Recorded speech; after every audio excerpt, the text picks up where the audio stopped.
देखिए, बात करेंगे आप न्यूटन्स मेथड की।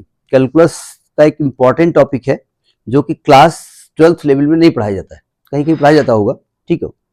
एक्चुअली ये इसका मेथड यूज कहाँ किया जाता है? अगर हम आपसे कहें कि what is the value of root two, तो आप कहेंगे भाई 1.414। कहां से लाए आप? How you have got? Two methods are there. One method is prime factorization method और second method is division method. Prime factors are not possible, division method you don't know. तो हम कैसे फाइंड करेंगे रूट टू की value? तो हमारे पास method होता है मेथड ऑफ इटरेशन। क्या कहते हैं इसको? Method of iteration. इटरेशन का मतलब होता है कि हम धीरे धीरे इस रूट टू की वैल्यू की तरफ बढ़ेंगे, ठीक है। जब देखिए ध्यान से, हमने कहा 1 का स्क्वायर क्या होता है? आपने कहा 1 होता है। तो हमने कहा 2 का स्क्वायर क्या होता है? आपने कहा 4 होता है। तो हम समझ गए कि 1 और 4 के बीच में 2 होने वाला है, ठीक भाई। कोई नंबर बाहर किसी नंबर का स्क्वायर किया गया होगा, ठीक है, वो फिर उसका रूट चढ़ाया गया होगा। किसी नंबर का स्क्वायर 2 रहा होगा ना, किसी नंबर का स्क्वायर 2 रहा होगा। Suppose x is a number, x square is 2, that's why x is root 2। तो आपने कहा ठीक है, अब एक काम करते हैं कि 1.1 और का स्क्वायर करते हैं, 1.2 का स्क्वायर करते हैं, 1.3 का स्क्वायर करते हैं। तो करते करते आपने क्या किया, एक वैल्यू आपको आई 1.4। 1.4 का स्क्वायर किया तो 2 पॉइंट समथिंग आ गया या 1.9 समथिंग आ गया, ठीक है।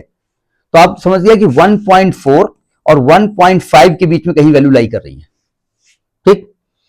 फिर आपने 1.41 लिया, 1.42 लिया। इस प्रकार से आप रूट टू की वैल्यू के बहुत बहुत बहुत क्लोज आ गए और आपने फाइंड कर लिया कि the value of root two is 1.414। This is the method of iteration. Have you got it? तो न्यूटन्स मेथड, जिसको न्यूटन राफसन मेथड कहते हैं, ग्रेजुएशन में पूरा नाम आता है 90% न्यूटन राफसन मेथड आता है। आपके प्रोफेसर क्या करते हैं? न्यूटन्स मेथड केवल कि न्यूटन राफसन मेथड? हाँ, मतलब राफसन बेचारे ऐसे रहे होंगे। अब देखो ये मेथड काम कैसे करता है, इसका फॉर्मूला क्या बनता है, उसको इटरेशन फार्मूला कहा जाता है। जरा समझने की कोशिश करिएगा, सावधान, लिसन।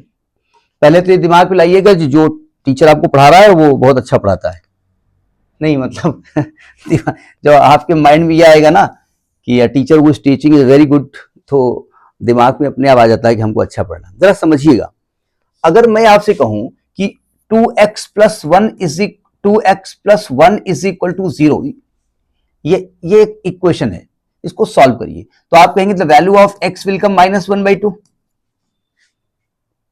अगर मैं इस इक्वेशन को fx मान लेता हूं तो fx is equal to 2x plus 1। तो fx मतलब y, और जब y को 0 किया तो x की वैल्यू आ गई -1/2, ठीक है। क्या अगर ग्राफ से आपको मैं समझाऊं तो मैं कह सकता हूं कि जब ये जो स्ट्रेट लाइन है ना, ये लाइन जब x को जहां पे टच की होगी, यहां पर, वहां पर y 0 रहा होगा, है ना। तो यानी ये लाइन कितनी जगह पे टच कर रही है x को? At one place. तो हम कहेंगे एक वैल्यू ऐसी रही होगी जहां पर y 0 रहा होगा, ठीक है। चलिए अब मान लेते हैं कि हमने एक आपको कर्व दिया, कुछ ऐसा कर्व दिया। अब यहां से फार्मूले की तरफ हम बढ़ेंगे क्योंकि हम वो इटरेशन फार्मूला चाहते हैं। हमने एक कर्व आपको दिया ऐसा, ये कर्व दिया, ठीक है।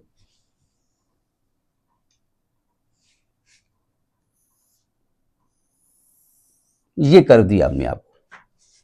अब बताइए ये जो कर्व है वो एक्स एक्सिस को कितने पॉइंट पे कट कर रहा है?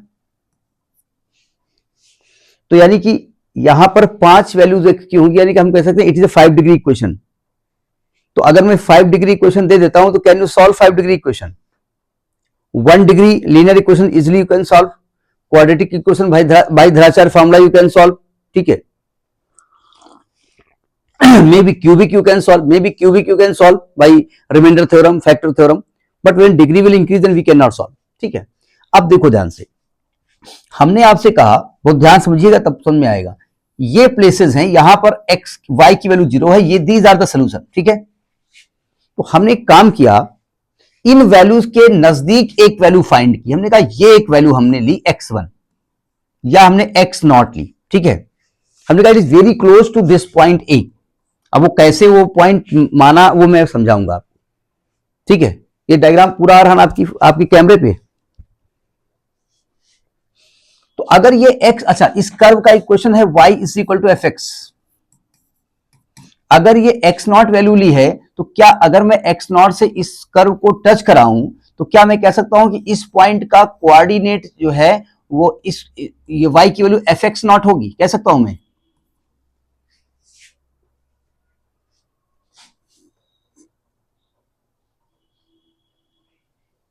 अब देखो मैंने काम किया, एफ एक्स नॉट से इसकी एक टेंजेंट खींची, ये टेंजेंट खींची और ये टेंजेंट इसको x1 पॉइंट पे कट कर रही है। अब बताइए मैं x0 पॉइंट पे था, मुझे अगर x1 मालूम हो जाए तो मैं और a के क्लोज हो गया ना क्लोज। अच्छा ये बताइए इसके बीच का जो डिफरेंस है वो कितना है, ये डिफरेंस, डायग्राम क्लियर है ना बिल्कुल। तो आप कहेंगे ये डिफरेंस, एक्चुअली में जो डिफरेंस है वो है x0 माइनस x1, जिसको कि मैंने डेल्टा x लिखा है। बस हाँ हाँ करते हुए समझ में आ गया, ठीक है। अच्छा ये जो हमने टेंजेंट खींची है, ये जो टेंजेंट खींची इसका नाम दे दूं, इसका मैं नाम दे रहा हूं, इसका नाम दे रहा हूं ए, इसका नाम दे रहा हूं, ये ए यहां दिया है, इसका नाम दे रहा हूं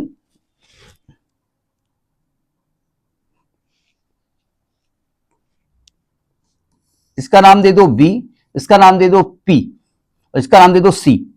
ये बताइए टेंजेंट की स्लोप अगर निकालें, slope of tangent, slope of tangent, slope, तो स्लोप का फॉर्मूला क्या होता है, परपेंडिकुलर अपॉन बेस होता है। अमेरिका में कहता है rise and run, rise upon run वहां लैंग्वेज अलग यूज की जाती है। देखो जरा राइज ये है ना, परपेंडिकुलर ये है ना आपका बीपी, परपेंडिकुलर बीपी है और ये डेल्टा एक्स है, क्यों भाई। स्लोप का फॉर्मूला क्या होता है, डिवाइडेड एक्स होता है ना। स्लोप किस पॉइंट पे, x0 पॉइंट पे, यानी इसको हम क्या आप मैथमेटिक्स की लैंग्वेज एफ डैश x0 लिख सकते हैं। और बीपी कितना है ये, सॉरी बीपी कितना है ये, एफ एक्स नॉट है, ये वाई है ना, ये वाई है ना, वाई है ना, नहीं मैं केवल बीपी की बात कर रहा हूं, यानी एफ एक्स नॉट है ना, और अपान ये डेल्टा एक्स क्या है, डेल्टा एक्स है आपका x nought minus x one, x nought minus x one. तो अगर मैं एक्स नॉट को इसको इधर ले आऊं तो ये आएगा x nought minus x one is equal to f x nought upon f x one. क्यों, सही कह रहा हूं ना मैं, एक्स नॉट तो मुझे मालूम था ना, एक्स नॉट तो हम जानते हैं, यानी मुझे ये पॉइंट निकाला था ना, एक्स वन पॉइंट निकाला था ना। तो अगर मैं यहां से एक्स वन निकाल लेता हूं, एक्स वन फाइंड करिए, तो x one will equal to x nought minus f x nought upon f x one. पहली वैल्यू आप कर्व के नजदीक पहुंच गए, आप एक्स वन पॉइंट पे पहुंच गए, have you got it.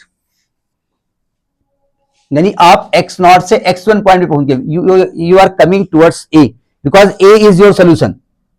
Note करिए इसको। अब देखो फिर डायग्राम पे आ जाओ, आप x1 पे पहुंच गए ना। देखो अगर x1 से आप कर्व को ऐसे करें तो इस पॉइंट पे पहुंचेंगे, दिस पॉइंट इज क्यू, और इस पॉइंट में जो y की वैल्यू होगी that is f x one, am I right, ये जो हाइट होगी ये। अगर यहां से हम एक टेंजेंट निकालें, ऐसे टेंजेंट निकालें तो ये कुछ आपको इस पॉइंट पे ले जाएगी, x3 पॉइंट पे ले जाएगी ना। और ये आपका जो होगा, ये जो डिस्टेंस है, ये वाली जो डिस्टेंस आपको दिख रही हो, अगर ये वाली डिस्टेंस दिख रही है ना, ये कलर शो हो रहा है ना यहाँ पर, इस डिस्टेंस को क्या लिख सकते हैं, x1 माइनस x3 लिख सकते हैं ना, x1 माइनस x3, क्यों भाई? तो अगर इस पॉइंट पे जो आपने टेंजेंट खींची है इसकी स्लोप निकालें, slope of tangent, slope of tangent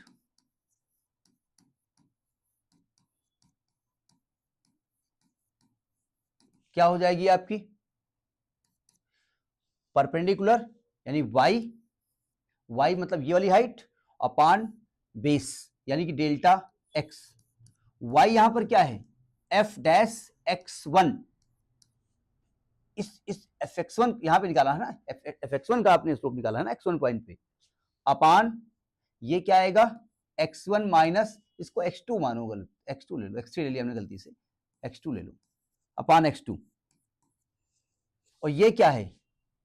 गलत लिख गया, सॉरी, ये fx1 है, जरा देखे रहिए, ये fx1 है, वो तो स्लोप आपका आएगा f डैश x1, यहां ये तो y की वैल्यू है ना, y की वैल्यू तो fx1 है, ये fx1। क्यों भाई, समझ में आ रही है या नहीं आ रही है? लॉजिक देखो क्लियर है आपका, तभी समझ में आएगा। तो नई चीज है लेकिन टफ नहीं है। ये fx1 है ना, और स्लोप आपका f डैश x1 होता है। अगर मैं यहां पर क्रॉस मल्टीप्लाई कर दूं तो व्हाट विल कम? ये आएगा x1 minus x2 is equal to fx1 upon f dash x1। अब यहां से निकालो x2, तो x2 उधर ले जाओ, तो x2 will come x1 minus fx1 upon f dash x1। तो now you are more close to this curve, this point, this solution. आप इस सोल्यूशन के और नजदीक आ गए, यहां गए ना, क्लोज आ गए। ऐसे ही आप बढ़ते रहेंगे, इसको कहते हैं method of iteration. Step by step हम क्लोज उसके जाते जा रहे हैं। समझ में बात आ रही नहीं आ रही? तो जब हम इटरेशन फार्मूला बनाते हैं उसको इटरेशन फार्मूला कहा जाता है। हम जब इटरेशन फार्मूला बनाएंगे, इटरेशन फार्मूला इसको कहा जाता है, या जनरल फार्मूला, इटरेशन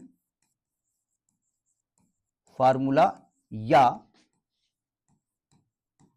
जनरल। तो ये बनता है आपका xn plus 1 is equal to xn minus fxn upon fxn minus fxn upon f dash xn। Have you got this formula? From where this has come, this you have got or not? ये कहां से आया है, ये समझ में आया कि नहीं आया?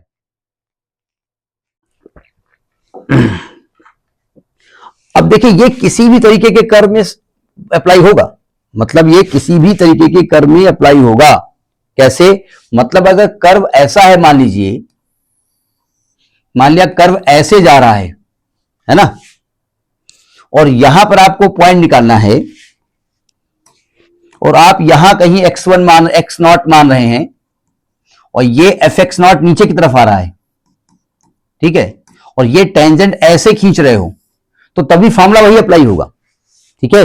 मतलब उसमें निगेटिव पॉजिटिव नहीं यूज होता है भाई। जैसे ये पॉइंट आपको मिल गया ना, तो यहां से ये x0 था, यहां से आपको x1 मिलेगा, फिर आप यहां से जाएंगे तो ये मिलेगा fx1, फिर यहां से टेंजेंट खींचेंगे तो आपको यहां x2 मिलेगा। मिला नहीं मिल रहा?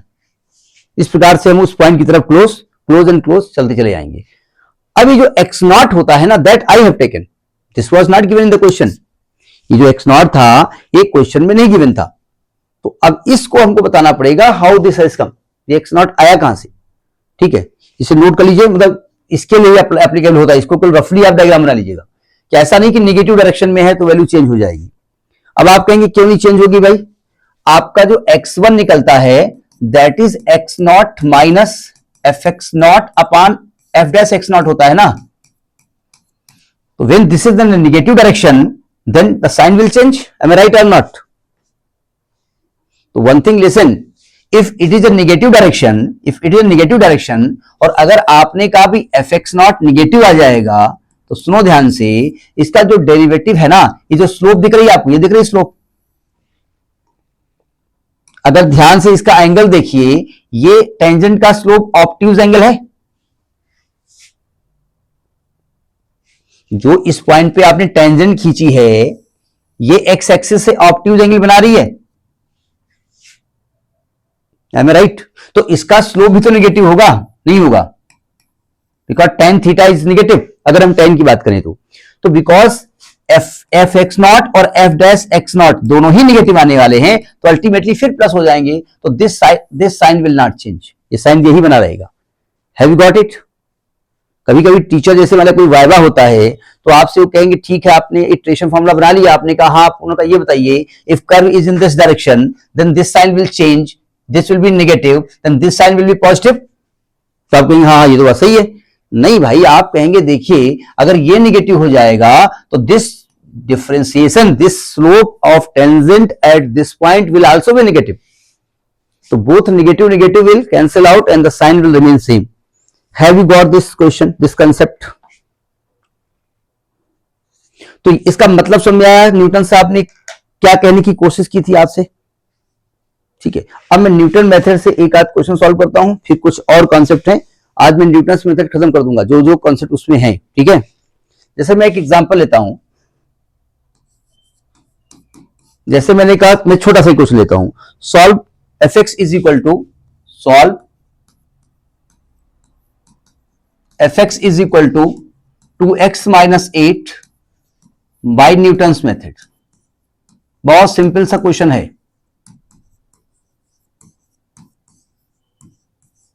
न्यूटन्स मेथड देखो ध्यान से, इसका सॉल्यूशन ये तो सिंपल मेथड है कि you equate it to 0 then x will come, then x will come 4। Am I right?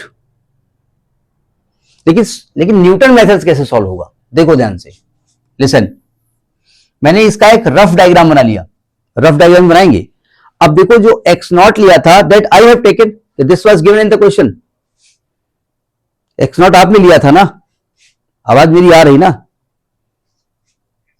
x not आपने लिया था ना, उसको कैसे आपने चूज कैसे करते? सुनो ध्यान से, तरीका समझिएगा। एफ एक्स गिवन है आपका 2x माइनस 8। सुनो ध्यान से, एक्चुअली में जहां पर ये x एक्सिस को टच करता है वहां y 0 होता है ना। आपने क्या किया, यहां पर x की वैल्यू 3 रख दी। वैसे यहां हम डायरेक्ट लिख सकते हैं। तो ये आपको जो x नॉट है वो आपको बाय आइडिया सर्च करके लाना पड़ेगा। तो जब 3 रख देंगे तो what it's value will come, 3 2 जा 6 माइनस 8, निगेटिव विल कम ना। और f की वैल्यू 5 रख दें तो what will come, 10 minus 8, positive will come. अब सुनो ध्यान से, 3 पर फंक्शन की वैल्यू निगेटिव आ रही है, 5 पे फंक्शन पॉजिटिव दे रहा है, तो क्या मैं कह सकता हूं कि 3 और 5 के बीच में कोई ऐसी वैल्यू रहेगी जहां पर 0 देगा? ठीक है, तो आपको इन दोनों में से जो 0 के ज्यादा नजदीक हो ले लीजिएगा। आप चाहे 2 ले लो चाहे माइनस 2 ले लो। ठीक है, तो हमने x नॉट क्या मान लिया, x नॉट हमने 2 ले लिया। Have you got the concept how we assume x not? आपका जो कर्व है वो ऐसा कुछ है, तो हमने x नॉट 2 ले लिया, सॉरी क्या कर रहा हूं, 5 ले लिया, जिस 5 ले लिया ना, तो दिस आई हैव टेकन। तो ये आप आइडिया से ले सकते हैं। अब आपने हम 6 ले लें तो तभी चलेगा, कोई दिक्कत नहीं। अब देखो 5 अगर हम लेंगे तो हम इसके कुछ नजदीक हैं, 6 थोड़ा दूर हो जाएगा तो आपको ज्यादा स्टेप सॉल्व करना पड़ेगा, ये अंतर हो जाएगा। ठीक है, अब देखो तरीका, आपने x नॉट को 5 माना है, आपने x नॉट को 5 माना है, x नॉट को 5 माना है। अच्छा, यहां से f डैश x क्या निकलने वाला है, इट विल कम 2। अच्छा, एफ एक्स नॉट क्या निकलेगा, वो पहले निकाल चुके हैं आप, तो भी 2 निकलेगा। ठीक है, अब आप जब इटरेशन फार्मूला लिखेंगे, Newton's iteration formula, Newton's iteration, एक बात ध्यान रखिएगा, इटरेशन का मतलब इसी फार्मूले को नहीं कहते हैं। इटरेशन का मतलब होता है step by step procedure to find any value. कई स्टेप में उसको वेरी क्लोज वैल्यू फाइंड करना, वो कहीं भी अप्लाई कर देंगे उसको इटरेशन कहा जाता है। तो क्या फॉर्मूला बताया था हमने, xn plus 1 is equal to xn minus f x n upon f dash x n. Have you got it? तो पहले n की वैल्यू नहीं, स्टेप समझिएगा, क्वेश्चन लगता कैसे, डायरेक्ट थोड़ी कर दोगे आप। स्टेप 1 में आप n को रखेंगे putting n is equal to 0, तो ये क्या आएगा, f x one is equal to, ये करेंगे, ये आएगा x0 minus f x zero upon f dash x zero. x0 is what 5 minus ये क्या आएगी वैल्यू 2 अपॉन 2 दैट इज 4, ये 4 वैल्यू आ गई। ठीक है, अब यही आंसर है, आपको कैसे मालूम, आप कैसे मालूम 4 है भाई, ये तो कुछ न कुछ वैल्यू आनी थी ना, ये तो कुछ न कुछ वैल्यू आनी थी ना। तो देखो ध्यान से, इसके बाद आप दूसरा स्टेप लेंगे, आपको क्या मालूम ये वैल्यू है, आप n को क्या रखेंगे, n को रखेंगे आप 1। जब दो वैल्यू पे वो सेम वैल्यू देगा तब आप कहेंगे दिस इज करेक्ट, ऐसे नहीं कर देंगे भाई। आपको कैसे मालूम 4 इसका सोल्यूशन है, n को 1 रखेंगे तो क्या ये आएगा, f x two is equal to x1 minus f x one upon f dash x one. देखो एफ एक्स वन क्या है, 4 है ना